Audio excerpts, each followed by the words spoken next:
Good afternoon. We can get started. Okay, everybody settle down. Kate? Kate Castle. Kate Castle. Good afternoon. Good afternoon. Do you hear me? Good afternoon. Is this not working?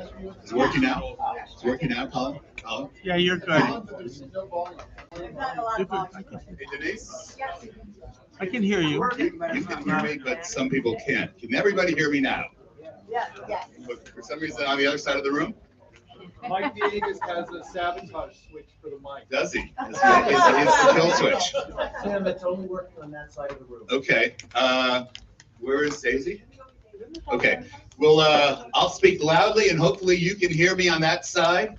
I am Tim Schaeffer. I'm Vice Chairman. Of course, Chris was supposed to be here and he bit into a olive and apparently he has emergency dental work. So anyway, when you see him, just say that it doesn't take too much to take him down. But anyway, first of all, I hope everybody got the agenda in their email. So if we can make a motion to approve the agenda. I call for a point of order. I call for a discussion on the agenda. Okay. Can we have a brief discussion? I guess we can. Great. You're doing this to the new guy, huh? Sorry, Tim. The point of discussion is because I believe as we look at the agenda, it tends to consistently becoming a little over full. And I'm concerned about that. And I think it's at the expense of some of the other speakers at the end of the day. It's quality content that you're bringing to us, but there's an expense to fit all of that in there.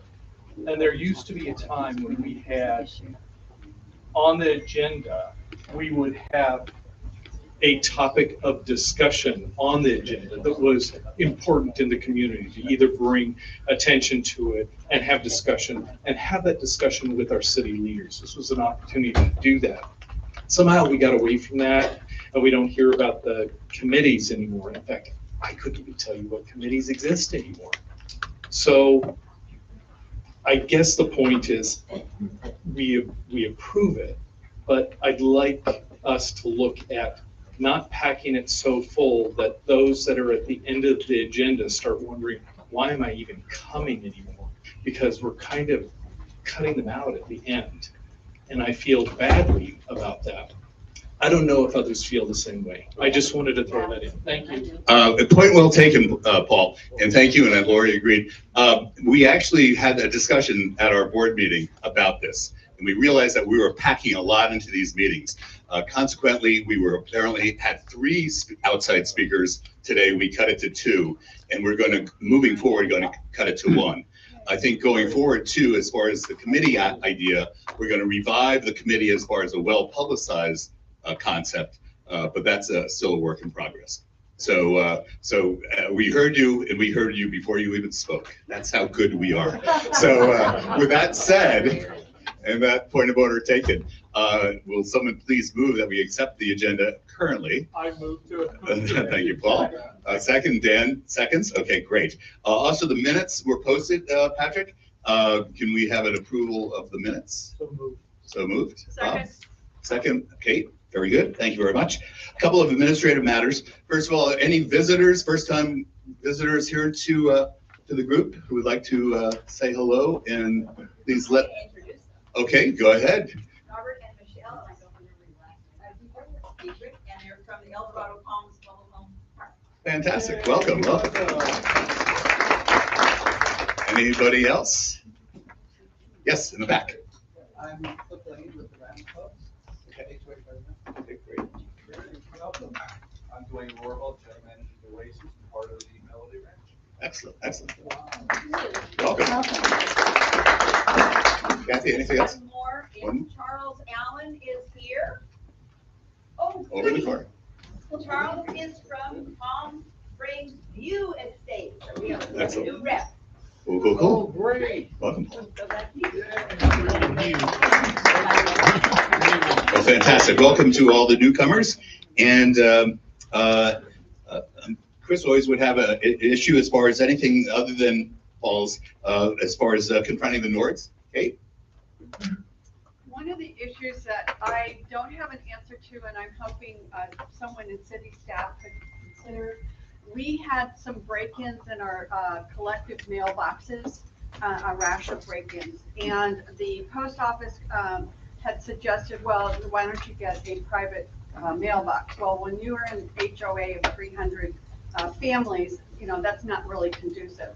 So we were explaining that there's one key that the postal service uses, and that one is used in all the HOA mailboxes.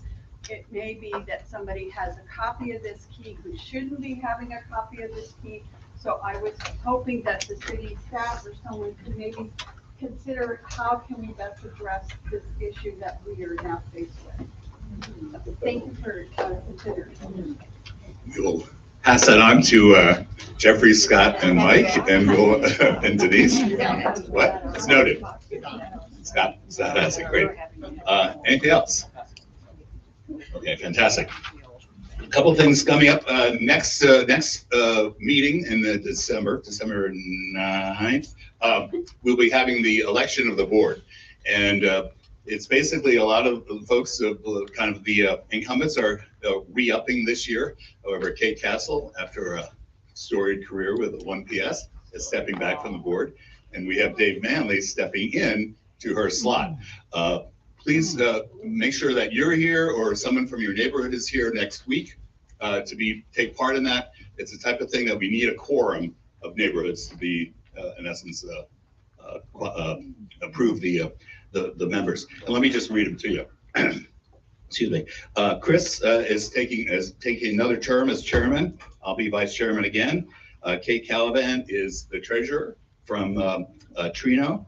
Patrick Stonebrecker will be the secretary, very handsome man in the front. Ned Barker is going to be continuing on the board, as is Dan Fast. Dan's not here. He normally works on Thursdays, but not on Tuesdays. That's why he's here on Tuesdays, but not Thursdays. Dan Ganella from Sudmore will be doing another term. Corinne Griswold from where is she? From Gene Autry. There she is. There we go. Lisa Hoff from Warm Sands. Dave Manley, as I mentioned, from Oasis of Soul. And Cynthia Sessions, who I have not seen this afternoon, but she is from Desert Highlands. So they'll be re-upping, and we'll have our if you will, you have to verify and re-up them as far as an election next week. A couple of things to do a little recap. For those who took part in the not home tour, but rather the historical tour, which I ran. And first of all, who was a tour guide? Okay. Who was a docent? You're my heroes. All of you did a fantastic job, and I really appreciate it. It was I did one of the sessions at 11:30 as far as the tour guide standpoint was concerned, and I was just blown away by some of the docents and what they brought to the equation. And we got.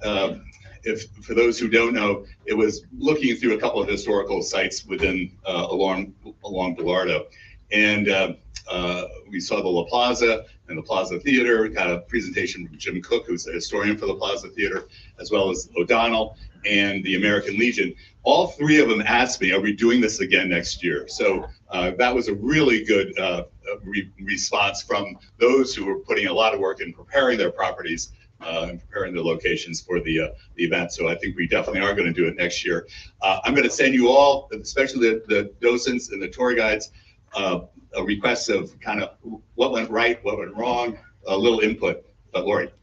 I just want to commend you for all the work you put into that.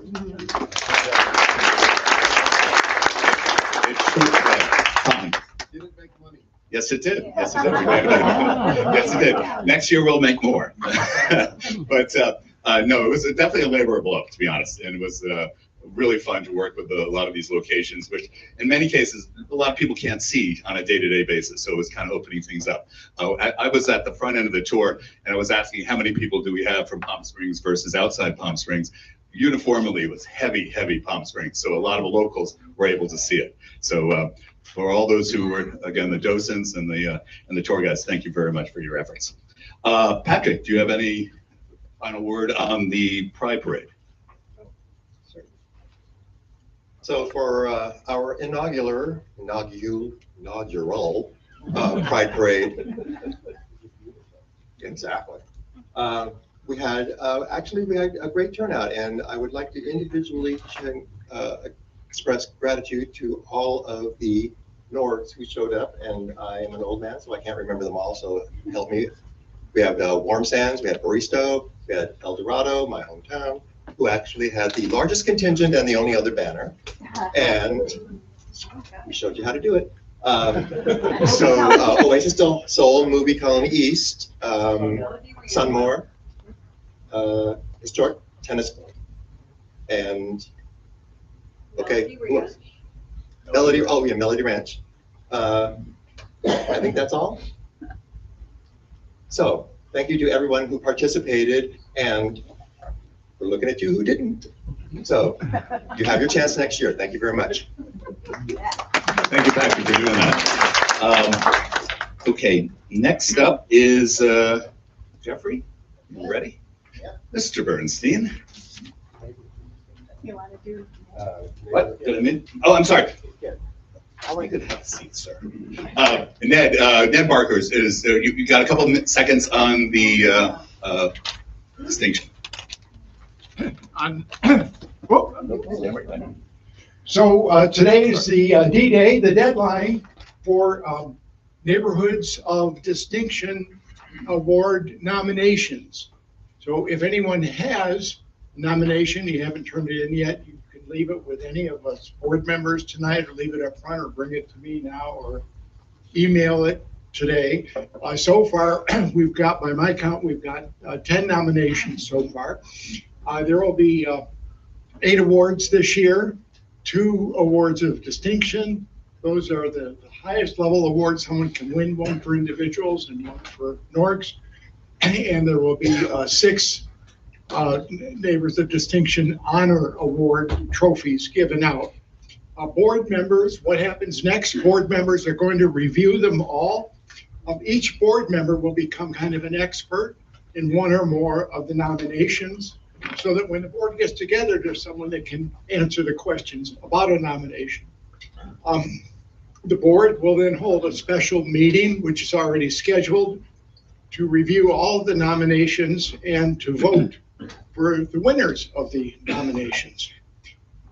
Later on, the Norgs that submitted nominations will be contacted and informed by their assigned board member to let them know the status of their award nomination. And then the awards will be presented by MC Fred Rogan from the Rogan Report and Chris Reitz at our regular meeting next month. That's Tuesday, back to Tuesdays, December 9th. Yes, Dan, please. Okay, I have a question.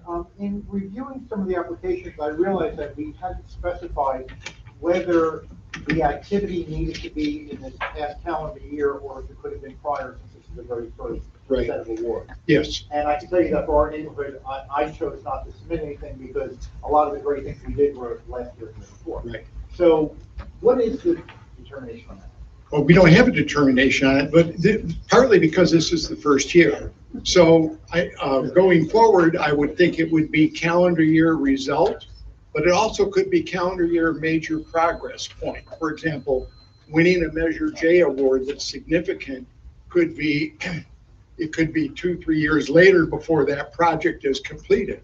Submitting a nomination for both, which would probably involve different people, for example, would be very appropriate. So we need to do some work on that. But for year one, my own thought was, we've gone 20 years with an extraordinary number of achievements that haven't been recognized. And some of these nominations, the achievement list overflows to the back page. So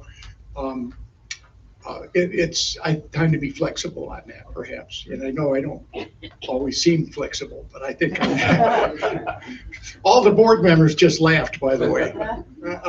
Go ahead. Is there another question? Okay, great. Thank you, Tim. Thank you. Thanks, Ned. And as Dan mentioned, we've gotten to review some of these applications, and they make you proud. But with that, Mr. Bernstein. Okay. Hello, everybody. I'm Jeffrey Bernstein, council member, District 2, Palm Springs.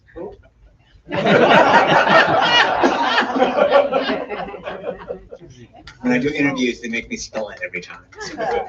So I'm going to go over just a couple things that happened at council meetings, what's coming up, and some other things in the city.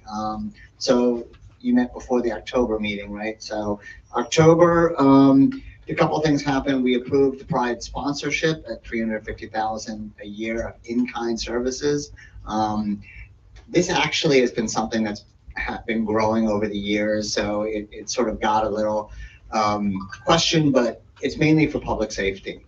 And if you know what goes on to the public safety efforts for Pride, it is just an immense operation. You see probably about 1/10 of what they're actually doing, and it is something that regardless of what Pride wanted, we as a city would want to do. So that's what we're going to do. And Scott Stiles says he gets to talk about the Pride, so I will just mention, you can see it went really well. So, also in October, we removed the reduction in vacation rental caps for legacy homes. And just to explain a little bit, in 2022, council said, okay, all new homes, you get a maximum of 26 vacation rentals a year. All the ones that exist, we know we've allowed you to do 32 plus 4 in the summer, but we're going to reduce that in 2026. The market has changed significantly since 2022 in terms of vacation rentals. We've actually had a 5% drop in permits. The number of rentals are going down. The industry is just changing. And so the ones who have been the legacy ones, we call them, good players, have been there a while, have usually generally fewer citations, said, this is what we had planned on when we bought our home, and this is negatively affecting us. So we kept that. In my view, we're going to continue to see a drop in the number of vacation rentals, because those who came in during the pandemic, we did very well year round, made a lot of money in the summer. People could invest, but they also bought at the height of the market. This is now changing, and I think in a way this is going to work much better for our community to have fewer vacation rental owners do this right. And I already actually have a friend of mine who was one of the people who bought during COVID who said, I'm finally just going to sell my home, a little bit of a loss, but now went to a full-time resident. So that's where we're at now. We also approved a new negotiations for new low-income housing on Gene Autry, sort of behind the Aldi. This is the same organization that did the one on Stevens and Palm Canyon, that really nice senior one. This one is interesting because it's a mixture of senior affordable housing and family affordable housing, purposely to combine the two together. So so far it looks great. I think they're in negotiations right now. That's right, Scott? Okay. We introduced, but we have tabled it for now, the first-time home buyers assistance program. One of the just issues that came out of the Section 14 settlements, not directly tied to the settlement, but out of it, was that the city was going to take $1 million of our existing affordable housing funds every year to devote to give assistance to first-time home buyers, which the interesting thing, we're looking at $1 million a year. The county does $500,000 a year. So we're pretty advanced in that. It's a confusing process. So we've gone back and said, we're going to explain it better, make sure everybody knows how to do it. Anybody who's bought a home, it's confusing to begin with, and your first time is tough. So, and then to be able to apply for assistance is another element. Good thing is, if you stay, the way it's designed is that if you use it, stay in your home for a period of time, the grant is forgiven, and you only have to pay it back if you sell quickly. Last night's meeting, we approved the architect for the convention center modernization, which it's actually a combination of a firm, I'm not sure where they're located, a national firm called LMN, and a local organization called O2. So we have Element O2. But O2 is it's a local architect. The head of one of the architects is actually our head of our architectural review committee. So they understand Palm Springs. They understand the neighborhood. We had the panel that chose them included 3 local architects on it. So they're going to begin working as the plans and designs come out. This is for the modernization, expansion, and they'll coordinate with the urban connectivity, which is the next part that will be approved, connecting convention center to downtown.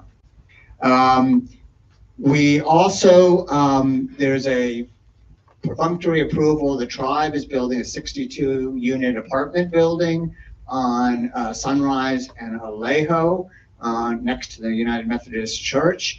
It's 1, 2, and 3 bedrooms, 6, 8, but all like about 1,100 square feet and under. So I think it's sort of, is it moderate income or not low income? Is it moderate, Scott? Do you know? Moderate income home. Maximum height's 24 feet. It's not a high building. We also approved the Nexus Hotel and condominium project, which is the parking lot next to the Renaissance. Now, this was part of a settlement agreement that happened, I think, 5 or 6 years ago, where we need a new convention center hotel. The agreement said they need to come back within 5 years, which expires January of 26 or February, with a viable hotel project. So this is what they did. They've come back with one that's a combination of 125 hotel rooms and 135 condos, which can go into the hotel pool. I thought, like, who wants to put their condo into a hotel pool? But really, they explained to me the way it works. It's like an investment, like a timeshare. So they may use it a few times a year, but it's really, they're making money off the hotel. So this could potentially provide 235 rooms for the convention center, which sort of is key for our modernization. It also provides an important product between the convention center and downtown and Tockwitz, where we just have this parking lot right now. Now, these are good points so far. So the other good point is 60% of this is open space. The challenge is that the residents and part of the property is 9 stories. It is less than 10% of the property. All section 14 is zoned to be 100 feet, and this is going to be 99.8. Now, for those of you who know, a lot of hotel projects never get off the ground and get forward, and I will see what happens with this project. But there was little within our code that allowed us to deny it. You know, they tried to say it's terrible for the, they tried to do a environmental thing about the animals that are there, but CEQA, yes, sorry, but it's a parking lot. So nothing's native there. I mean, there's some trees. So what we did do is say you can't start construction until you show us you have financing. You need to have quarterly meetings with the community because they have not been great about meeting with the community. You need to have, once you start construction, weekly site checks. You need to get a website up with all your information on there, contact information for who to contact if there's a problem.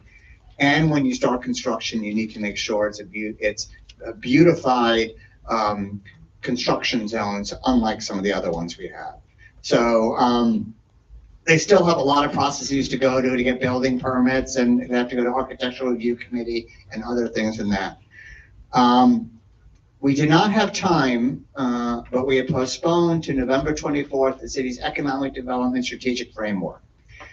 This is a document that's been worked on for a number of months to describe the whole strategic, not quite a plan because it's a work in progress document, to describe where we see our city going, what's important in our city, understanding education and workforce development, understanding building other sectors besides tourism, but actually complementary.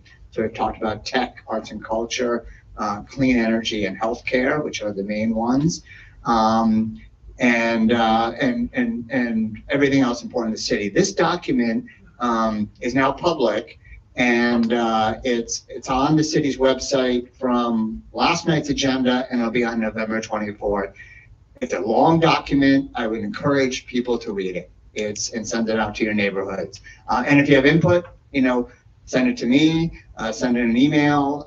It's really, it's meant to be for businesses and the community to talk about and give feedback on.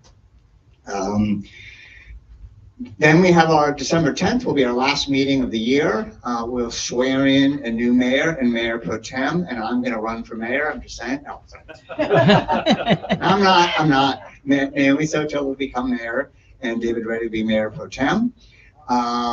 We also will announce our meeting schedule for 2026. I'm just letting you know it has been discussed that potentially we will. Council, instead of being dark in August, will go from mid-July to mid or late August, which would align more with the school district, which may affect how 1PS wants to do things or not.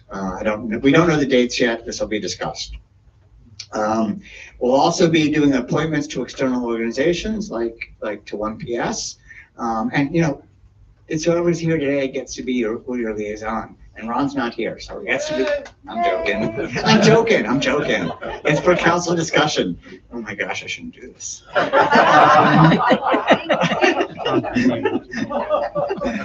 We're also looking at our hotel incentive program, which may potentially be delayed. But basically, this is a really great program that came out of our Business Retention and Economic Development Subcommittee about 6 years ago, and said to the hotels, if you invest in improving your properties, then you can get a rebate on up to half the incremental increase in TOT equal to what you put into it. So for the city, we have nothing to lose. If you go from giving the city $1,000 to $2,000 a year, and you've spent all this money, you can keep 500 of that to help pay off your renovations. We still keep our $500 increase for a period of time. So that's what we're looking at, and some potential changes coming back. We've done it very successfully so in the past. We are also continuing work on the convention center. We hired the architect. Next up will be the urban connectivity designer and branding. And then going out, this is like a 3-year project to be completed. So we'll start having a lot of community meetings. 1PS is on the list to come back with as we get more details to present this to, and different organizations. I think like the airport, they'll do like 40 or 50 within the city, and anybody who really wants it. The Palm Springs Holidays program starts basically this week and will run through January 6th. There's a palmspringsholidays.com website that highlights everything that is going on in our city, and there's a lot going on. For those of you who didn't see, the Filipino Festival, which was scheduled for this weekend, is being moved to November 22nd in the downtown park. They had one 2 years ago. It's a great event. They get like 5,000 people, a lot of food, music, very happy event. Get there early, the food runs out. This weekend, we're supposed to have the Food and Wine Festival. I'm not sure what happens if it rains, but it's still on. Pride is Scott gets started about that. The Plaza Theater, the ribbon cutting will be November 21st, 11 a.m. downtown. So that is exciting.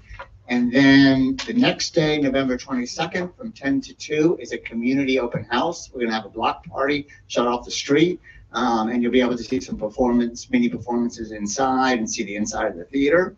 And then the opening night is December 1st with Cynthia Revo. They now have 140 events booked, 28 in December. I think they have 40,000 tickets sold in December or something like that. I mean, there is a lot going on, and it is looking good. And so there's a lot of arts and culture. Tonight is the opening of the new Des Arts Playhouse or Theater, which took over the old church. Mid-century church and an Albert Frey building, And there's a new theater in town, basically, that will also be able to be used by other groups and individuals as well. Speaking of that, we've had our Arts and Culture Roundtable, which is continuing to look at an annual arts and culture event that would happen citywide in every June, and they're working on a June 26th small launch, so we'll keep news on that. November 20th, Transgender Day of Remembrance will be at the Pavilion. And also the Greater Palm Springs Hospitality Awards is that same night at the Convention Center. And this is one of my favorite events in the city or the valley.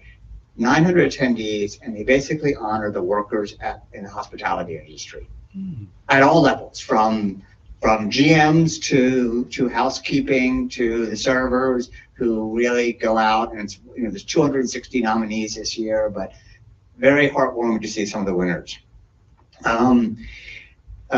December 1st is going to be groundbreaking for the 8th Memorial in the downtown park. December 2nd is the State of the City at the Convention Center. I think it's at 2 p.m. We're going to have a nonprofit showcase expo, and then following the State of the City is an ice cream social, free to attend to everybody. So don't miss that. December 3rd is my community meeting, Vista Del Monte at 5:30. Everybody's welcome. You don't have to be in my district. Just look at my Facebook page or email it to RSVP so I can make sure the school knows how many people are coming. December 5th, the Holiday Banner Awards and tree lighting happen, which is another great event. December 6th, Festival of Light Parade. December 7th, tramway tree lighting. December 11th, the Small Hotels Walk of the Inns. So a lot happening in our city. Happy to answer any questions. Yes, sir. Address the hotel across from the convention center and its progress, please. Dream Hotel. The Dream Hotel is coming back. They have completed their value engineering. I don't know if the last delay happened because their budget came in $70 million over budget. They've completed the value engineering. They had a meeting this morning with the community, but I think it was not really well noticed. They are planning to have monthly meetings with the community. Their cleanup will happen in November to remove the palm trees and clear the weeds. I think they're planning to replace the fence. Is that November also, Scott? December they replace it. So, and then more construction next year. So they had a hiccup, but they have now, there's a new agreement that they're moving forward, and the communication will start being every month on our view. And the financing's in place according to you guys in the city. They say they have the financing in place. We don't let them go into each phase of their construction. Requires them to show us they have the financing for that part of it. Versus I think with the Nexus, we said you have to have everything. This is each part of it. Yes, sir. Orchid tree. That's a nice street in my neighborhood, but they have submitted they had August 23rd. They have submitted plans. We came back with feedback since it was incomplete. They have, I think now, this phase till February to come back to give the final, to give everything that was missing in the application to do it. If they don't do that, they have to go to council in February to ask for forgiveness or extension, or not the automatic removal of their TOT incentive. So that's where we're at now. They seem committed, but we've heard that before. Yes, sir. So for more than a quarter century, historic Racquet Club, not hysterical Racquet Club, but it feels like it because it's turned into a joke because nothing ever happens. Promises from them. Yes. But we've been looking at that extreme blight for a long time. Neighbors are so sick and tired of talking about it, looking at it. Can we go ahead and forward and do something to put a fire under them that they either so the last fire we had, we met with the broker because the owner doesn't meet with us, so they have a new broker, and I brought in the city manager, I brought in the city attorney, our planning director, and said, you you have, and the historical groups are starting threatening legal action against them. And so we've told them all this. He promised to be in regular communication, so the other one did disappear, and we will take harsher action to force them to do it. There's a limit to how much we can do since they own the property, but certainly with the code compliance and the stabilization of the historic buildings, we can. What if the city bought it for land value, leveled it and used it for affordable housing? Well, it does have historic site designation, so we'd have to remove that as a city council. Not everything's worth saving. Not everything is worth saving. There's one building that I think is probably worth saving. It's, you know, I don't know.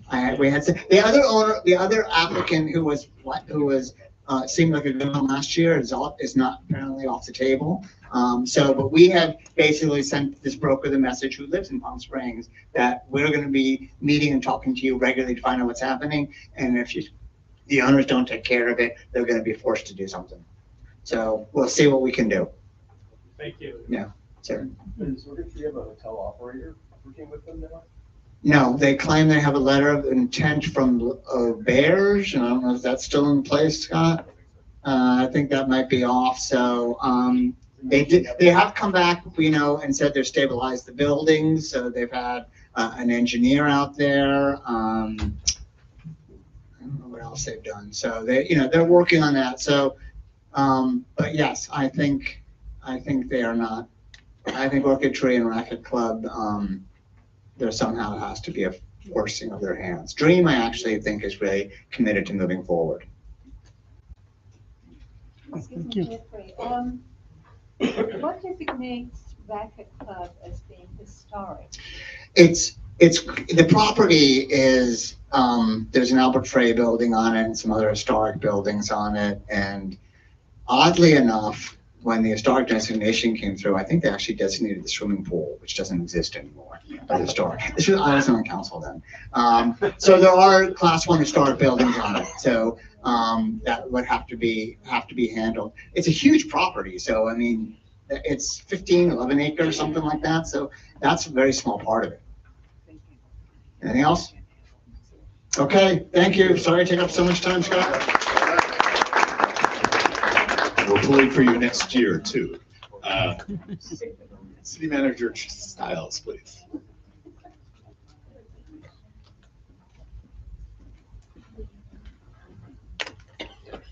Thank you, Tim. Thank you. I guess for Kate Castle, since you're stepping off the board, you can work exclusively with Mike Villegas, Lieutenant, on the postal office problem. That's on the south side of town, so I'll give it. I'm going to delegate and assign Kate to work directly with Lieutenant Villegas. I'd be happy to. I did not want to steal all your thunder about Pride Weekend. What I wanted to simply do, and by the way, we had a great Pride Weekend.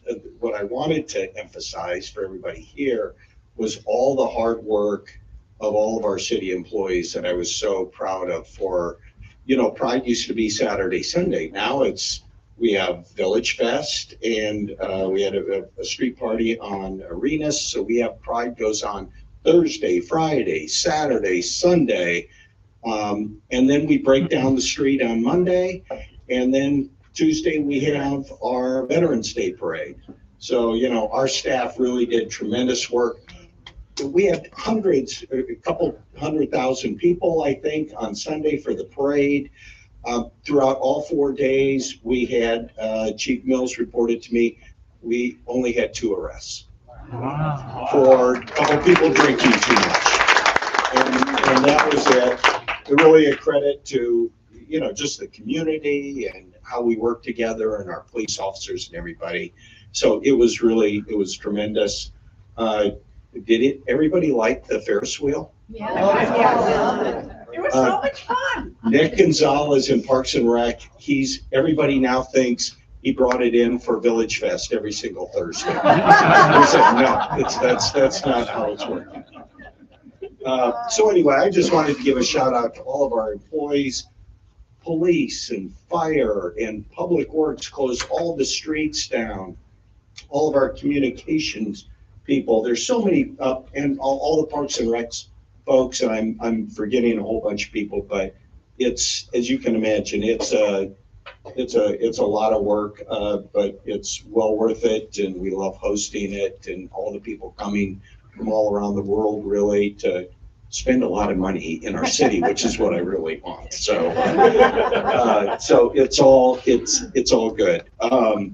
I did want to mention to everybody, we referenced a little bit with some of the cancellations. I think the Food and Wine Festival is technically still on, but if you're watching the weather forecast, we have a little rain coming at us this weekend. So I think light rain on Friday, but maybe upwards of an inch of rain on Saturday, where I think the most of the rain's going to come. Hopefully, it'll be spread out. All of your departments are preparing. I'll let maybe fire can talk about the pre-position barricades where we know there's primary areas of concern along with public works. All of our fire stations have sandbags. Last minute, you want to go out and get some sandbags. I think the chief can verify that. We're going to be doing a lot of social media messaging. If you're on Engage Palm Springs and elsewhere, just, check it. They'll be putting lots of information out about any street closures, anything else. I know police and fire will be doing the same. Jeffrey covered almost every single thing I was going to talk about. So I really have. We are going to the theater tonight, so. Jeffrey and I are both going to Des Arts to the performance of West Side Story. Right there, everybody. I'm anxious to see the renovation of the theater. So that's really, I don't have too much more to talk about other than I would like to call up your sustainability director, Lindsay Page McCloy. You all know her. Let's have Lindsay come up here. We are at City Hall. We're very happy, but we're very sad because Lindsay's going to be leaving us. She's going to take a great big new job in the field that she works in with the city of Pasadena. So we're happy for her. We're going to be sorry to lose her. It was interesting, but this is the professional that she is. I saw on one of her social media posts the other night where she sent a little message out to all the sustainability people she knows all over the country and the state and everything. And she was talking about what a great job this is here and that they should consider applying and coming here. So I'm saying, LP, it's your responsibility to find me a really good replacement to come here. And I thought she might want to just say a few words to you. Hi, everyone. I know I haven't been around as much this year. You've had the pleasure of getting to know some of my amazing team members, particularly Benito, who is going to still be here. So please bother him because he's going to be so lonely and he's so extroverted. So he needs the company. So just wanted to thank particularly this group, 1PS, for being so welcoming and committed to sustainability and always keeping me on my toes. So I wanted to just review some of my favorite quiz questions we've had over my time here with 1PS. So who can tell me, is a coffee cup recyclable? No. No, thank you. Oh, great job, everyone. What about, can you put the stickers on the fruit in the compost?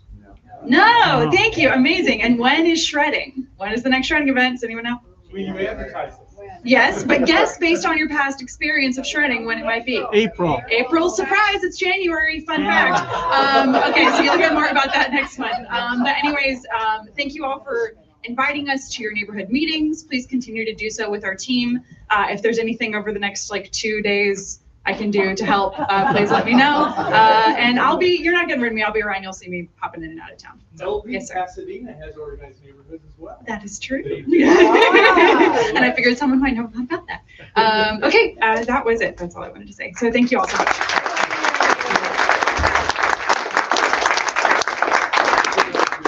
Yeah, you're already giving her a round of applause, but I just wanted to personally, professionally thank LP for all of her work. I think that we at the City of Palm Springs and the community owe her a debt of gratitude for all of her service to our city. So we wish her well, and let's give her one more round of applause.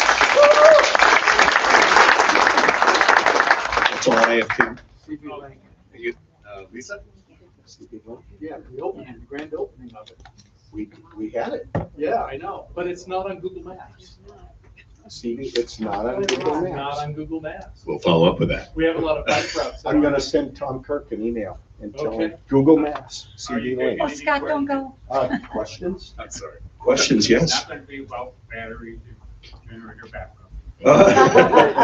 So, Campview Heights, what is the verdict on that? There were several meetings and there's been radio silence. I don't know who to contact to find out what's going on with it. If you give me a contact, let me know. Tramview Heights, specifically, what about it? I have no idea what the status is. We had meetings. I know So- over at Desert Island. Thanks. Yeah. So almost a year ago, the city started to have community meetings about this project called Tramview Heights. And no one has heard anything about it since the last meeting in January of this year.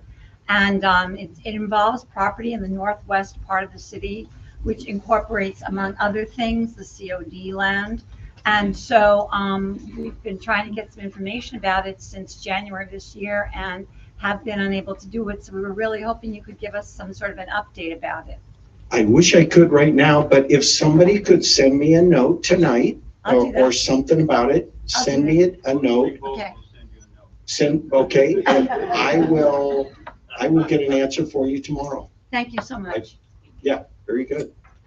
Are there any discussions going on with the Mission Springs Water District about connecting Palm Springs north of the freeway to their waste treatment center? I haven't heard. Because that's the only way all those new projects can Yeah, be the off of septic. north of the 10. Yeah, I'll make a note, Mission Springs. right. Somebody else raise their hand? Yeah. Yeah, I'm part of Four Seasons, and the CB link is completed. The bad news is they're using it for motorcycles and other internal combustion engines, and the community is very upset. 2 nights ago, there was 5 Harleys going through at 11:30. What can you do? Yeah, we've had, the good news is, we had a grand opening for CV Link last weekend. It's beautiful. It's people are already using it. It's great. There are individuals sneaking onto it with motorized motorcycles and other things. I think it's going to be, we're eventually, it's a learning experience, and I think PD is going to be, trying to, there's just going to have to be some additional measures to prevent that from happening. If you could be so kind, put up a couple of signs that it's illegal in Riverside County to have a combustion engine on a open land. We'll talk to Tom Kirk about that as well. There have also been some people driving things like their Lamborghinis up Indian Canyon onto CV Link for photo ops early in the morning at sunrise. I'm not kidding. Yeah. Only in the Coachella Valley. These influencers, that's what they're doing. I get it. So we'll have a conversation with Tom Kirk about that. I'm sure it's not just here, throughout the whole process. So I got to get going. People want me to go. See you there. Okay. Enjoy the play. Thank you. Thank you, Scott. Oh, okay, good. Next up is our guest speakers. First up is, let me introduce Madonna Gorell. Madonna has been a governing board member since 2016, a Coachella Valley resident for the last 40 years. Her 2 daughters graduated from the Palm Springs Unified School Districts, and she holds a bachelor's degree in elementary education and a master's in curriculum and instruction, and has been a teacher in the Coachella Valley Unified School District for over 30 years. Madonna, who sees herself as a lifelong learner, has also been a state reading presenter and instructor and a Brandman University professor, has been working with children since she was 12 years old in Minnesota. She is also currently a Coachella Valley delegate this California School Board of Association. So with that, Madonna is going to introduce our guest speakers. Hello, everyone. Good evening. Oh, it's so wonderful to be here and learn all about your organization and reading that we're all volunteers and we're all doing our best for the community. So give yourselves a round of applause. Thank you. On behalf of the school district, we appreciate you working in collaboration with us. So being here tonight is a great honor. I am a former Palm Springs homeowner in 1993. I bought my own house at the end of Cerritos and Joyce, and I lived there until my husband said we're moving to Thousand Palms. But that is my trustee area, Area 1, and I represent many of the people, Sky Valley, Panorama Park, all out in Rancho Mirage. My area is very big, and I've been on the board for 9 years. And it's been a joy to work for our children and work for our families and build our district. And with me is one of our esteemed board members. This is Mr. Charlie E. Irvin, and I'd like him to say just a few words. Yeah, so I'll say a little bit about me too. Fun fact is I used to be, about 5 years ago, I used to be an honorary member here for Desert Highland Gateway Community Action Association. So I was a member here as well. I also was a planning commissioner for the city of Palm Springs as well during 2020. I have did so many different things. My family has lived here in this community since the 1960s.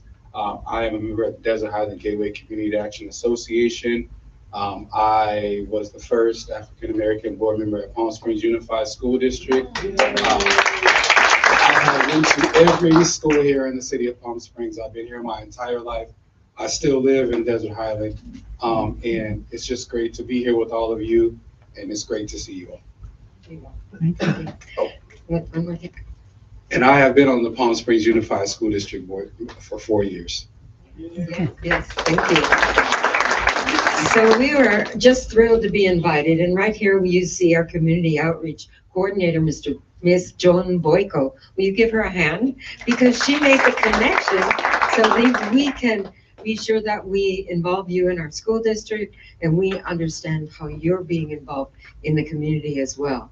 So it is my honor right now to not talk about the district. I'm going to introduce to you our current superintendent, and we and the Board of Education have left copies for you to see facts about the board and information about what's happening, the most important details. And I am proud to introduce this amazing superintendent, Dr. Marcus Funches. Would you give him a hand? So just a second, he came to us just a little bit ago in July when our superintendent, if you knew Dr. Tony Signoret, he retired, and we had Dr. Marcus Funches join us in July on the 1st. And he was also a teacher, administrator, superintendent in San Bernardino City Unified, and he has hit the ground running. And this evening he's here to share this 100-day report. So if you want to just follow along and listen to him, we really are amazed, and we are so blessed to have this man at the head of our district. Thank you. All right, good evening, everyone. I'm going to try to make this as brief as possible, but hit on a few points. I'm very pleased to be here, and thank you for welcoming me here. I feel valued, I feel supported, I feel welcomed, and all that good stuff. But I want to say thank you, One Palm Springs, for making Palm Springs an excellent place to live, to work, to eat, to play, and what else? Learn. Oh, Betty too. Well, yeah, that's right. And from an educator standpoint, to learn, Learn was the correct answer, not the drink. I was just testing us. So when I came in after Dr. Tony Signoret, I wanted to make sure that there was a smooth transition, not to come in and have an upheaval of things that they're already doing or create chaos, but to make sure that I honor the things that have gone on and continue to build on some of the things that we need to do to make sure that our scholars have the best possible chance for success in life and inspire a shared vision. So we began to move forward together. Next page on your handout. And I promised to listen, to learn, to share about myself, to build, and to, that's it, right? Forge a plan forward for the future, which will take us into at least 2030. So I plan to be here for the long haul.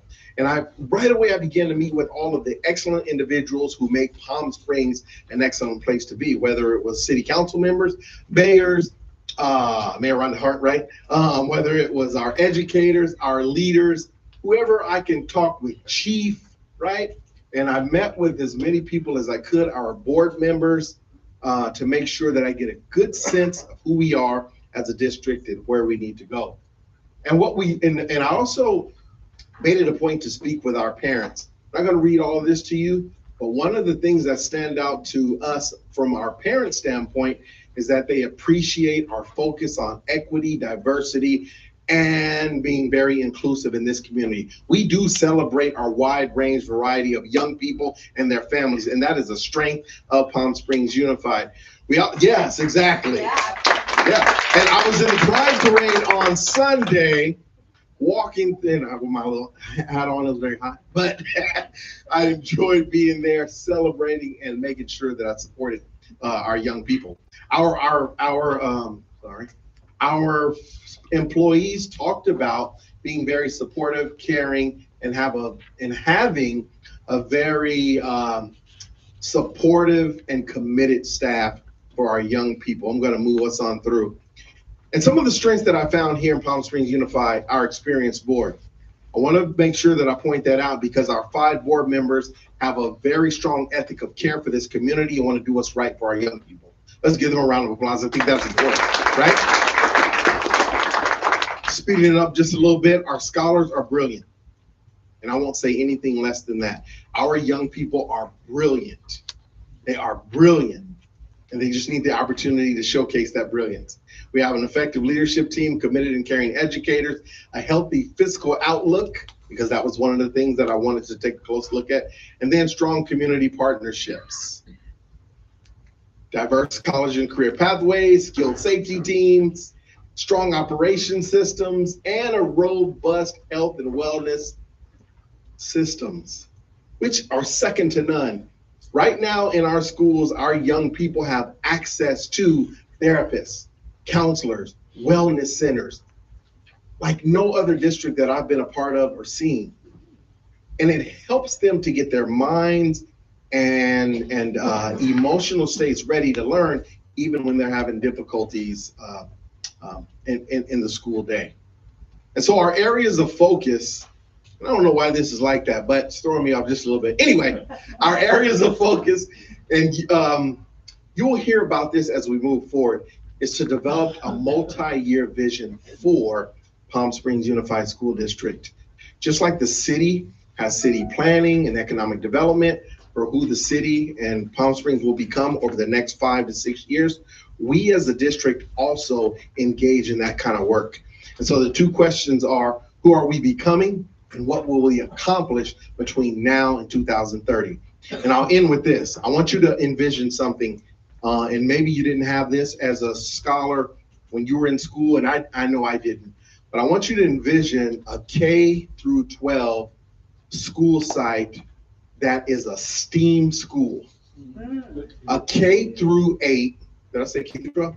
K through 8, K through 12 STEAM school where our scholars are learning to be very adept at and work through high level science, math, arts, technology, and other systems that have to do with moving forward in the future.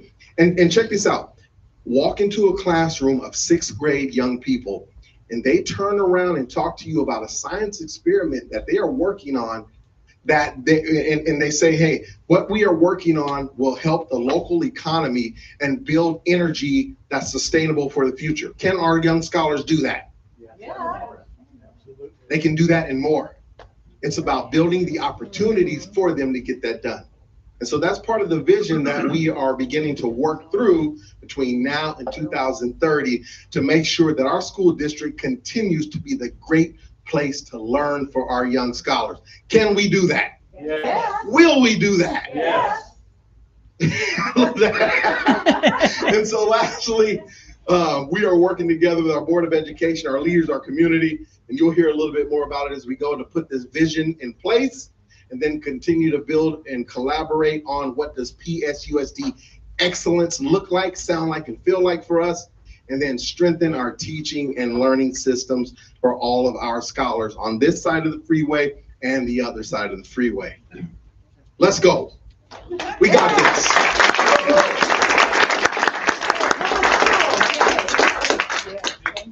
Yes, sir. Do you have a civic curriculum that young people understand how our government works? Because what I see. Right. Yeah. Yeah. Right. Yeah. So in our government's courses in high school, I believe it's integrated in there, but we can do a better job emphasizing civic learning. I did that when I was a principal, and make sure that our young people got involved in their local communities to make sure that they knew what kind of power and authority that they had when they come collectively get together with others, but also become part of change in the community. So that's an area of focus. They need to know how the government works. I have a question. Yes. Participate, vote, and all that good stuff. Thank you, sir. And I don't want to take up too much time, but I'll take a question. And you might notice there's a lot of retired people in this community. Yes, yeah. Who are also very dedicated to the community. Is there a volunteer program? Right. To integrate people of this generation with people of that generation? Yes, sir. Thank you. Great question. There is one that comes to mind that we are always looking for volunteers for. It's called Read With Me. You can reach out to Joan Boyko right there. Am I correct? Joan Boyko, she'll leave her card information. Read With Me for our retirees and other individuals just that want to come into our schools to sit down with our young people, show them the value of reading at high levels, and just talk to them about their life and what they want to do with their life. That builds confidence, number one. And number two, it shows them the value of early literacy and reading at high levels. And it also gives our retirees some purpose as well, working with young people. So Read With Me, okay? That's it. Yeah. And retired teachers, we love you. Come on back. All right, thank you. Thank you, Doctor. Good luck and welcome to Palm Springs. Glad to be here. Next up from the Community Association Institute, Bruce and Guido.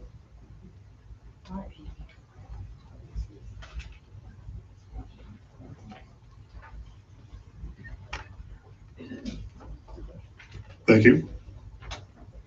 That's going to be a hard act to follow. I don't know if I can generate that much enthusiasm, but I'll try. Thank you for this opportunity. We thought we would come share with you. I guess I better get my clicker. What CAI is, because for many of you, it would be a benefit. It's a homeowners association. Trade is, we're a nonprofit. It's a trade association. You think of it in terms of it's like a chamber of commerce, but its specialty is HOAs. For those of you in city government, oh, I see Scott snuck out. I can tell a story about him now that he's not here. It's like the League of Cities. It's structured the exact same way, which is a trade association for those in municipal government. Okay. The trade association was created back in the early 70s because a new housing, the type of housing came along, homeowners associations. So this was created to be an educational, information, training, networking for the HOA industry. I'm not sure which button to push. The national office is in Virginia. It was created in the 70s. The local chapter here for the Coachella Valley was created in the early 80s. I don't want to read the slides to you.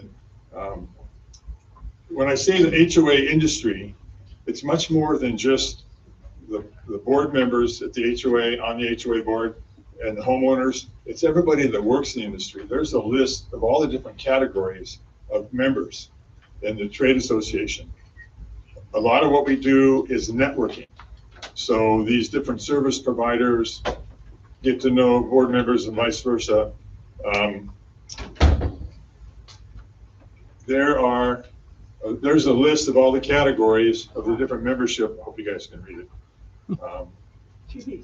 Bigger screen behind me. We have about 800 members in our chapter. And it's a good mix of HOA board members, HOA homeowners, and all the different service providers. We got attorneys that specialize in just HOAs, and I'm gonna talk about that in a minute, and here's an opportunity for all of you. The chapter does a lot: educational information, socializing, networking. That's how many committees we have, and that's all volunteers putting these events on. And I'll share a couple of those events with you in a minute that are coming up that you all will be invited to. We just added the pickleball tournament just this year, and it was quite successful. We have a lot of publications, and again, it's for your benefit. The HOA Living, this is a monthly magazine. This is a hard copy. They've gone digital, but I'm old school. I have to have you can pay a few bucks and get it mailed to you every month. It's monthly, comes out on the first religiously. It's produced by one of those committees of volunteers, and it's all about HOAs in our valley. I say that. We always highlight a different community on the cover, and then there's an article about it, that particular HOA. The directory, again, this is digital. They keep it updated that way much quicker. I got to have a hard copy. This is all of our membership, and you can pick it up. And I mean, if your HOA needs to talk to some accountants or painters or some companies to come give you bids on HOA or on streets, these people have been trained. Keep track of what I'm doing. Let me back up for a second. The Green Streak is the national magazine about HOAs, and it's bi-monthly. So if you're a member, you would receive both those magazines, one every other month, one monthly. We have different publications, literature. Who Me was one that was generated because we had some HOAs who were having problems getting people to run for their boards. So that was created so they could use that to hand out to people and kind of explain what it's like to be on the board. The HOA Living, that was created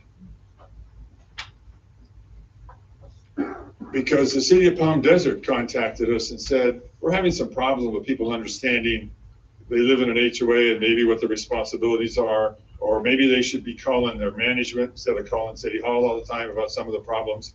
So this was created to help the city. It's since been expanded in the back. It has all the various contacts for all the different city halls, and we use this, actually hand this out to people in all the different cities.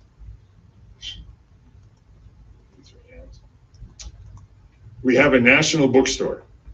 It's a vast collection of everything you can imagine about related to HOAs. You can see all the different categories. It's both digital and hard copy. Here's the handbook. This is recently updated this year. They produce for HOA board members. It's both, again, digital and hard copy. I have another example. Some of the programs, the medallion program is basically a performance review. There are best practices in the industry, and there's booklets you can get from the library. But this is an application, and if you are doing it all right according to best practices, you're awarded that medallion to let your people know that your association, your board is doing everything right. They check, it's quite extensive, the application. It'll take your manager an hour or two to fill this out. You got to explain your reserves are being done correctly. You don't have any lawsuits. There's a whole lot of stuff, but it's done deliberately to kind of help the HOAs take a look at themselves and what they should be looking at and see if they're doing a good job. The board certificate is a class that National puts on. It used to be in person, now everything's on Zoom. I think it's a 2 or 3 hour class, but it's all about how to be a board member. You take a test and you get a certificate, and you can brag to your association that you've had some training to be a board member. You fully understand. The Bucket Door is actually a little fundraising that we do with current members, but the point is we have a lobbyist in Sacramento looking out for the best interests of HOAs. There's 8 chapters like us in California, Orange County, LA, Inland Empire, San Diego, I can't remember them all, Channel Islands. But we all donate some money to the pot to pay for the lobbyist who looks out for and keeps his ear to the ground about any proposed legislation that may affect an HOA. And there's something coming up that I'm going to tell you about. This is what one of our luncheons looks like. We normally meet monthly with a speaker on a topic of interest in the HOA industry. It's Sun City, Palm Desert. Those are the workshops we used to have before we all went to Zoom. We try to have we don't try, we have our education committee puts it all together this year for all the workshops and topics for the luncheons next year. Then they recruit the speakers and do all that stuff. Every one of our luncheons has a mini trade show of vendors who want to do business in HOAs, and it's every kind of vendor you can imagine, attorneys, accountants, the asphalt companies, plumbers, you name it. At our last luncheon, we had 34 vendors signed up for the trade show. It's the hour before lunch. You'll walk through, and I mean, there's attorneys you can talk to and all that stuff. But they all have lots of junk. They have swag, pens, pencils, bags they give out, all that stuff. I got a box full of it. But they're required to have something like that to kind of add to the fun that happens. So people wander through there, and they also have a door prize. Everybody, they want to collect your contacts. So you put your business card in a bowl, and they have to give away a prize at the end of the lunch. That's worth $50 minimum. Some of the fun stuff we do. I'm going to come back to that in a minute. A couple things that are coming up that I wanted to share that I think you'll find of interest. We're having some events here in Palm Springs. We have an annual event, 2 events, and we do them together. One is called Sips and Shots. And it's a fundraiser, social networking event, and we've always had it at Shields. And we've decided we're going to start alternating between East and West Valley. So it's going to be at Lulu's. There's a flyer back there on December 12th. But what's of interest is also a couple hours before that, we have an annual event of Ask the Attorney. These are a couple of HOA specialist attorneys. It's a free workshop for board members or any member in our organization or any homeowner in an association. And for an hour and a half, free of charge, those attorneys will answer your questions. So it's always a very interesting workshop. I have one more. We also have, the most popular annual, or the most popular monthly luncheon that we have is coming up in November, the 21st. This is the annual report on new laws, both case law and legislative law, or what's going to affect HOAs in the next year. And this is our attorney here. I'm sorry, this is our lobbyist. The lobbyist will be there to explain any legislation, and we're going to have a couple of attorneys to explain any case law. If anybody's interested, you're more than welcome to attend. And if you attend this workshop, which is the hour and a half before, and it's over just about the time this starts, you don't have to pay the entrance to go to this event. You're more than welcome for attending. Oh, I'm sorry. Lulu's? No, good question. We can fit it all in at Shields, because that little theater they have. We can't fit it all in. So this is going to be at your George Murray Memorial Library in town. This is where the Ask the Attorney workshop will be. Lastly, I'll quit talking. We've also started in the last couple of years city workshops, because I actually had a conversation with Brian Montgomery, city manager in Indio, because he said they get calls every day at City Hall from people that should be calling their HOAs. And I said, well, why don't we kind of figure out and explain jurisdictions? We've done it for 3 years now. Once a year, we have a workshop. It's a setting just like this, and it's board members, and we have city staff, and we have the HOA attorneys, managers, and all, and they're explaining to everybody the jurisdictions and what's responsibility of the HOA and what is the city. Indian Wells does one. We've got a couple of the cities that are doing it. And our thoughts are we should be doing that in every city because it will assist the city, and along with HOAs. With that, I hope I gave you a feeling for it. I'm just a volunteer. I got on my board and then I was looking around, what did I get myself into? Started attending these luncheons so I'd understand. Guido's retired. Guido's kind of bashful. He's retired brigadier general. So he's standing back here. Thank you. Thank you. A lot of good stuff. All your materials back in the back of the room. So for those who have HOAs, please grab them, and then I'm sure that we'll be able to search you on the internet. With that, we're going to do some speed dating here with the various departments of Palm Springs. Mike, you're up next, and you got 2 minutes. All right. Oh, wow. The morning buffet is going to start right now, guys. So, good evening, everybody. I really want to save some time to answer questions because I know that, you know, the timeline on these agendas take quite a while. So just want to echo a few things. Both your fire department and police department have been busting their butts to ensure that these events have gone safely and people enjoy themselves. So this last with Pride Weekend, Veterans Day Parade, and I got with the ongoing other issues that we're dealing with, they've kicked butt. Everybody's worked hard and kicked butt. So thank you for that. When you see your firefighters and police officers, please just send them a big thank you. With that, there's a couple of not so good anniversaries coming up. If you remember last year, Thanksgiving, we lost one of our community service officers in a tragic fatal collision in Cathedral City. So that's going to be on Thanksgiving. Obviously, the horrific accident that we had on Festival Lights, that's the anniversary is coming up. So we're preparing for that. Again, we just want to make sure that everybody's safe and enjoys these events on a continuous basis, but know that there's a lot of work behind the scenes that's taking place so it does happen safely. With that, I want to answer as many questions as I can within a short period of time because I know there's a lot of concerns out there. Questions?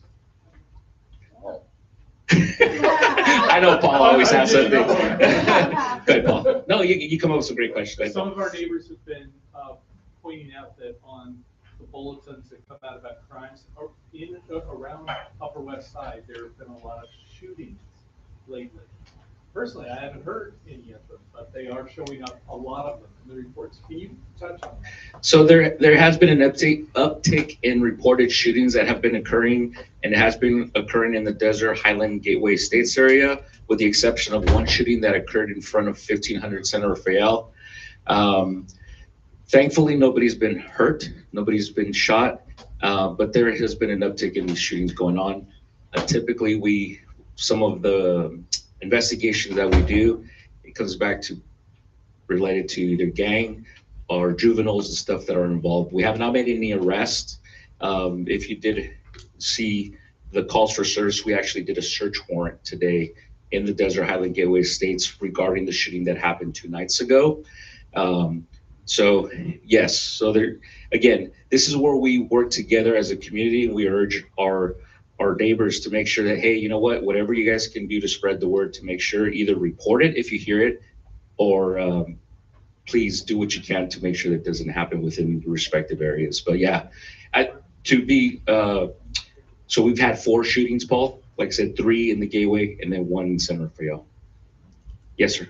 So the snowboarders are back and the speeders are back along with the snowboarders, right? Yeah. A couple of meetings back, you talked about the new devices you were using to kind of crash down on speeding, like drones and cameras, et cetera, et cetera. I mean, I think speeding is one of our big problems. Are you making any progress in reducing the speeders who are absolutely zipping through the city, like they see a 30-mile speed limit, they think, oh, we should go double. We never go more than double the speed. So we did use drones for a little bit, with specifically at intersections with people running red lights. We temporarily stopped that because we were getting challenged in court. There's still a lot of issues with the legalities of using the drones for the sake of traffic enforcement. As far as the speeders, yeah, unfortunately, if you guys have seen our traffic collisions right now, this is the time of year because a lot of people are in town. We are busy, and it's not just speeders. We have people that come from out of the area and either running red lights or on distracted over the phones, or if it's in the evening, they're usually DUI related. So right now, we try to increase our patrols with presence because that's a huge deterrent. But as you guys know, our motors have been down till just recently doing traffic enforcement. So we're hoping we can get that program back up and running full speed, because we do know that traffic enforcement is not just issuing citations, because our guys issue a lot of warning citations to try to prevent people from driving too fast or whatever they're doing and stuff. So that's where we're at right now. Yes, sir. Moving ahead with that same question, we have this new LPR, the license plate reading Yes. technology. Yes. Why is it not embellished to also do acoustical sound, so when firearms are fired, you guys can triangulate it and get rid of it? So the shot spotters, that's what they're called. We did look into that. However, there's some misleading use of that technology specifically. So we haven't purchased any of the shot spotters right now. So we're still doing more research. How effective would that be? Because there have been cities that have bought into them and they haven't been as successful as they thought. With our technology, aside from the license plate readers, we do have surveillance cameras at various intersections right now throughout the city. So we're looking to open a real-time intelligence center, and I don't know if you heard about that. I've been there, yeah. Yeah, so that's part of the technology that we're using. We're trying to get more surveillance cameras throughout the city so we can have eyes on immediately when that emergency call comes in. So the drones, our drones are different than every other agency because we have a radar system drone where the pilot is here at the station and they deploy from the rooftops at 3 different parts of the city. And those have been proven to be effective when we have these types of emergency calls. Understood. There's a number of folks who live in the Four Seasons who are technologists and they're willing to help you guys with these. Have you guys got license plate readers for your? We're working on it. We have it on our corner. So San Right. Rafael and Sunrise is covered with 8 cameras. So to piggyback on that, some HOAs have introduced license plate readers to their specific areas, and we're trying to work with them so we can have access, because it's the same camera systems through Flock that would give us the ability for our operators here to actually tap into those cameras and get that information, because that's going to help us reduce crime and or identify traffic issues and so forth. At $45,000. Well, yeah, it's expensive. Luckily, we got a grant for us. That's how we were able to get this program So going. share with us. Yep, perfect. Yes, sir. With respect to those license plate readers, could you clarify what the position is for city police with respect to connecting the Flock database to federal agencies, for example, like ICE? Where does the city stand on that? The city and the police department stance, we do not share information with our federal agencies, specifically when it comes to immigration issues. Where we do, that was our stance from the beginning. And that's not the job, or we don't get involved in that. Where we might share information is if we have a shooting, a homicide, something significant where we need their additional assistance to their federal allies. That's where we would work together collaboratively, but not for everyday immigration laws. We do not work with them on that. Does ICE know that? Have they talked? So, not me specifically, but our chief has made that You know clear. where I'm going with this. There's 2 sides of this particular situation, so. We'll explain. Well, you got Palm Springs with the cameras, you got ICE that's looking for the data on the cameras. So we do not share that, and everything is logged, and we can do an audit if we find out that our federal partners are using it specifically for immigration. The chief has made it clear that he will not allow them to have access to that database, and they're not being used for that. So that's the stance our chief and the city took. One more question. All right. Thank you very much. We'll have one more meeting before the holidays. Appreciate everybody's support. Thank you, guys. Mike, thank you very much. Always good, and appreciate it. Captain Ron.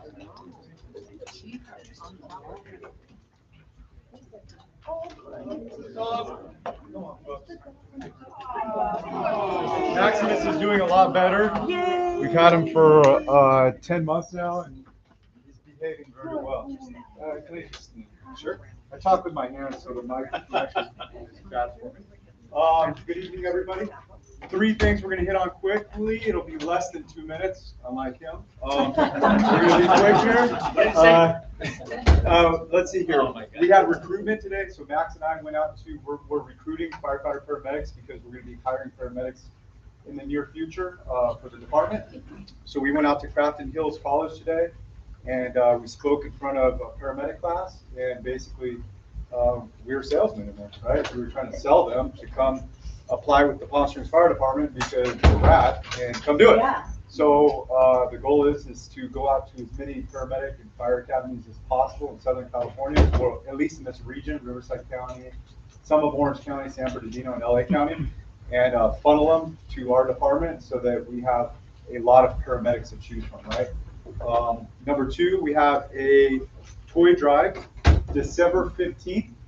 Let me make sure and confirm that, because last time I told you guys the fish fry was the wrong day. Everybody showed up to the park, where's the fish fry? Sorry. December 15th, toy drive. Basically, MDC is going to be coming down to fire station number 2. We are going to go live and basically get everybody to come donate unwrapped gifts to fire station number 2. We'll have cones out in the roadway so people can kind of funnel through, drop off the presents. We'll have coffee, donuts, and Max will be there. What time, Ron?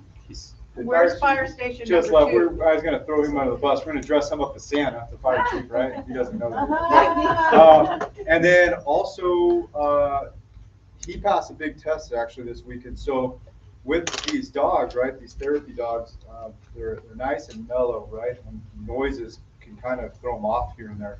I don't know if you guys noticed, the first couple of times he would come to these meetings, he would bark. So I'd have to pull him outside. So long story short, bagpipes are an instrument that's really loud, right? So we've been practicing in the office, putting on the bagpipe on the computer, and he's been failing, to be honest with you. So yeah, that's your river. So Veterans Day parade, we're standing right there in the street. Max is laying right there, and he doesn't really do much, but he's laying there, and the parade comes by, and I look up, and there's the bagpipes. And he's just laying there, and he's just chilling and watching. So he passed his test. So I'm happy.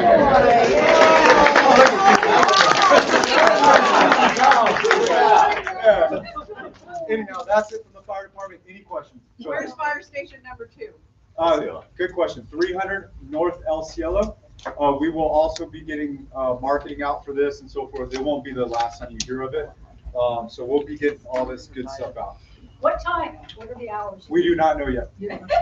That's why So it's a big event. There's a lot of coordinating going on to get this event going, but there's a marketing day where we're going to do some videotaping to get the marketing out. Then there's actually the toy drive day, which is December 15th. And then there's another day in which we actually go to the Boys and Girls Club and distribute a lot of the presents, but not all of them, because we have different nonprofit agencies or entities out there that we like to deliver the presents to. So I'll get more information out to you, and we should have another meeting, right? Before. Yeah. So I'll have all that stuff finalized, and the more the merrier. So. How many of our firefighters are now paramedics? Oh. Or what percentage of roughly? I would say roughly percentage, let's go with 75%. Wow. Yeah, it was actually higher, and then it went lower with intent. We purposely went lower and hired EMTs last time instead of paramedics because we didn't need those paramedics at the time. We wanted firefighter EMTs, and now we're going back to now we want firefighter paramedics. Because things change, you know. One recruit that we hired last class, he just left. That's fine. I hope he does well wherever he goes. We bless him. Hey, do whatever you got to do somewhere else. That's fine. He just didn't fit for our department for him, and that's okay. We'll find somebody who does. But yeah, it's about right around there. And about how many are EMTs? The other 25%. So everybody's covered. The numbers fluctuate, right? It's kind of like the police department. We go up and down. So we're anywhere from 85 to 100 personnel in total. So we're looking about 25. I can give you better numbers, but yeah. But paramedics are good. They're very, I'm past 2 minutes, sorry. Well, I'll be done here in a second. Paramedics are good. They're very valuable. There's not a lot of them in the county or the state or the nation right now. We're on a big shortage.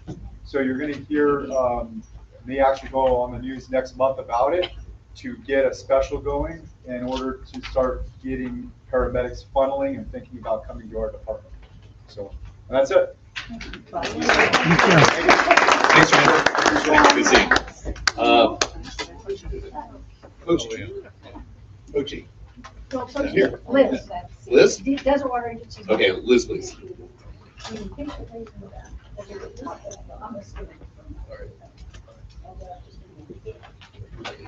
Hi, everyone. Thank you. Sorry. I will keep it on the 2 minutes. Just a reminder, for those of you that have walk-in service, with the rain coming, sometimes our locks don't work. The rain might mess with them. So if you have walk-in service or concierge service where we walk in for your cats or your neighbors too, if they're coming back into town, they can check those locks. Please check them so we're not missing your trash. We don't want it sitting there. Just a reminder of that. Also, our next community cleanup is not until April, but please remember you do get free bulky item pickup. All you have to do is call us. So don't wait until April to get rid of those items, clean up before the holidays and getting the house ready, that, carpet or whatever you want to get rid of. Call us, schedule that a pickup. We'll take care of that. That's it for me. Just want to let you know, thank you for participating in organics. We're doing so good. I will have numbers for you. I'm so excited. Very sad that LP is leaving, but happy for her. So yes, I'll have organics numbers for you and an update on the next meeting. Thank you, everyone. Have a good night. Okay, Denise, do you have anything for the good of the order? I'm deferring because they have a class in here at 6. So. Okay, so we are done. Motion to adjourn? So moved. So moved? Second? Thank you all. See you next month. So the answer to your question is, I live in Meadows. Oh, okay. It was a 2.5 hour trip to